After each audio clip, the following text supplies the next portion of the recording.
Hello everyone, this is Ayush Shrivastava. आज हम बात करेंगे ईडियम एंड फ्रेजेस के बारे में। ये इसका पार्ट 1 है। पार्ट 1 में मैंने टोटल 10 ईडियम्स कलेक्ट किए हुए हैं।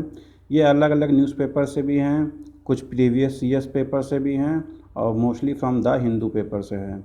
ओके, सो स्टार्ट करते हैं अपने पहले ईडियम के साथ।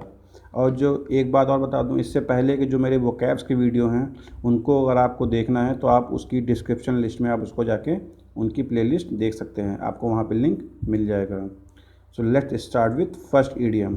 पहला आता है यहाँ पे एप्पल पाई ऑर्डर। इस एप्पल पाई ऑर्डर का मतलब होता है नीट, ऑर्डरली, वेल ऑर्गेनाइज्ड। कुछ भी बिल्कुल नीट मतलब सफाई से और बिल्कुल ऑर्गेनाइज तरीके से कुछ भी लगाना।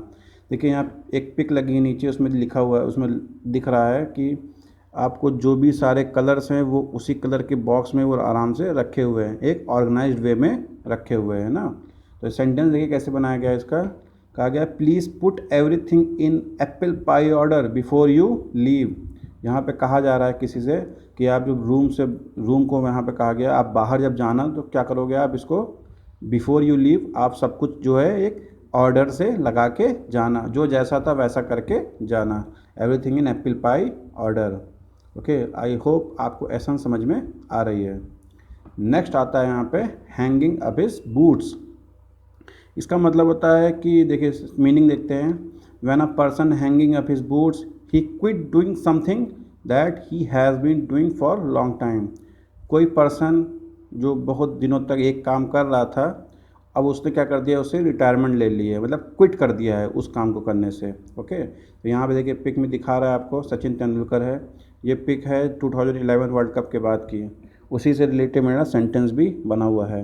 लिखा है आफ्टर विनिंग 2011 वर्ल्ड कप, ये cricket world cup, Sachin Tendulkar hanging up his boots from ODI cricket.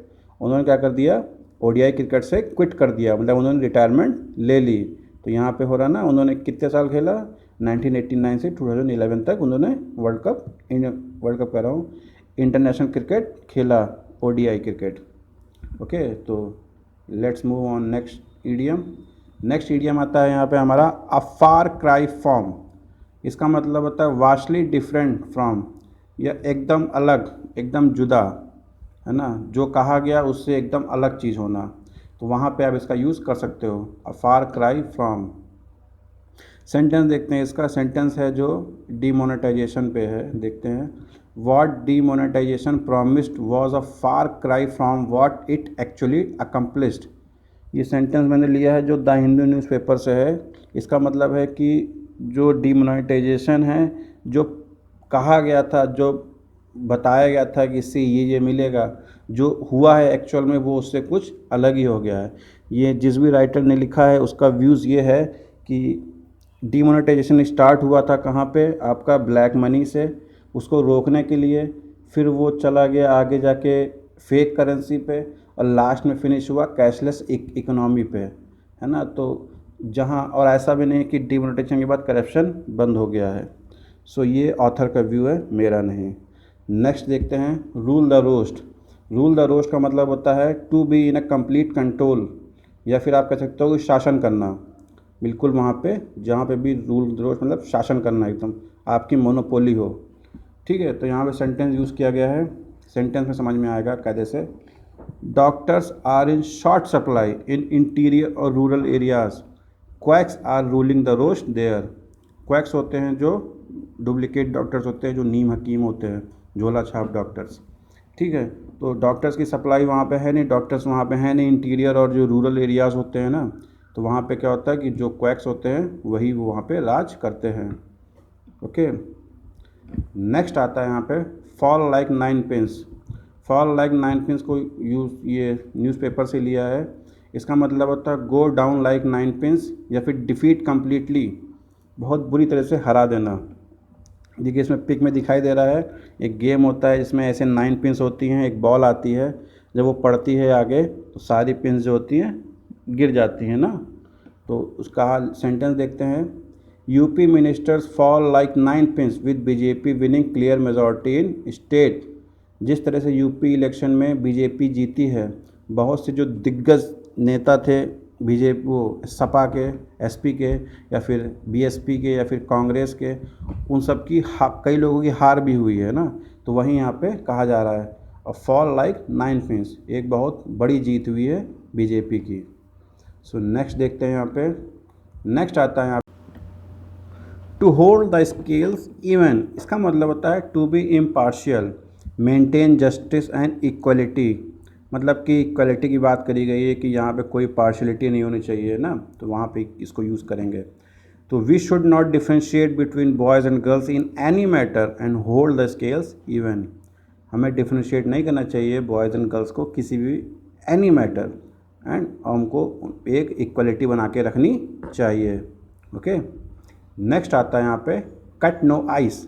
Cut no ice का सिंपल सा मतलब होता है कि हैव नो इन्फ्लुएंस और इफेक्ट, मतलब कोई प्रभाव नहीं पड़ता मतलब किसी के ऊपर भी, अगर आप कट नो आइस यूज़ करते हो, है ना। तो इसका सेंटेंस देखते हैं, बड़ा सिंपल सा है।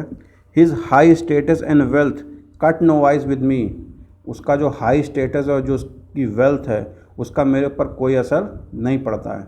कट नो आइस, या फिर कोई इन्फ्लुएंस नहीं होता है ना, जब वहाँ पे भी इसका यूज़ आप करोगे, कट नो आइस।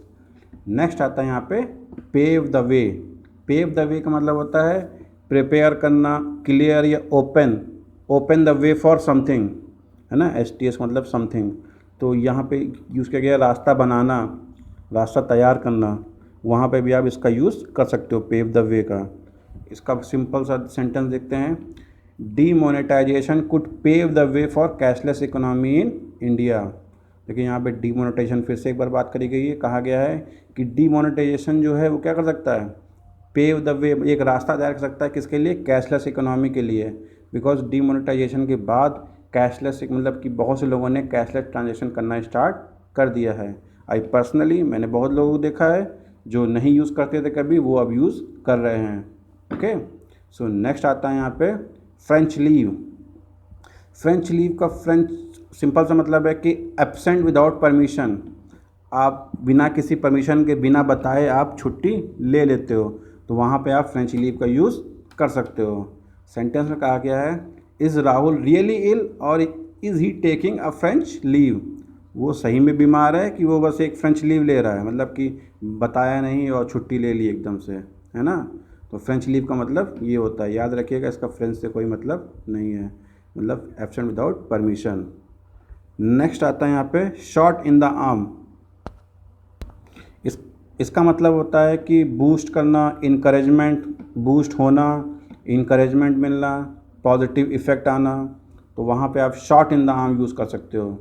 तो इसका सेंटेंस देखते हैं, कहा गया managing to clear cut off was shot in the arm for me. यहाँ बात क्लियर है कि सपोज दैट प्री एग्ज़ाम है, प्री एग्ज़ाम में आप कट ऑफ क्लियर कर लेते हो, या फिर कोई भी जो पेपर्स आने वाले हैं अभी जल्दी SBI PO, उसमें आप प्री आपका निकल जाता है, क्योंकि प्री आजकल बहुत टफ हो रहा है ना।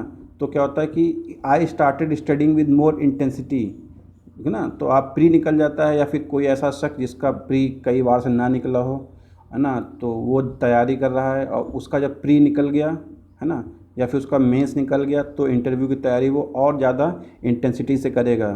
ओके, क्योंकि पिछले कई बार से उसका एग्ज़ाम नहीं निकल रहा था, उसका इस बार प्री निकल गया है, तो उसने बहुत ज़्यादा इंटेंसिटी से, वो क्या हुआ, उसको एक इनकरेजमेंट मिलती है, एक बूस्ट मिलती है ना, तो वहाँ पे शॉट इन द आर्म का यूज़ किया जाता है। I started studying with more intensity. Okay, तो ये आज के टोटल 10 ईडियम्स थे, और आई होप आपको अच्छे लगे होंगे। इसी तरह के नेक्स्ट पार्ट में और भी ईडियम्स आते रहेंगे। आपको अच्छा लगे तो प्लीज़ शेयर कीजिए और चैनल को सब्सक्राइब कीजिए।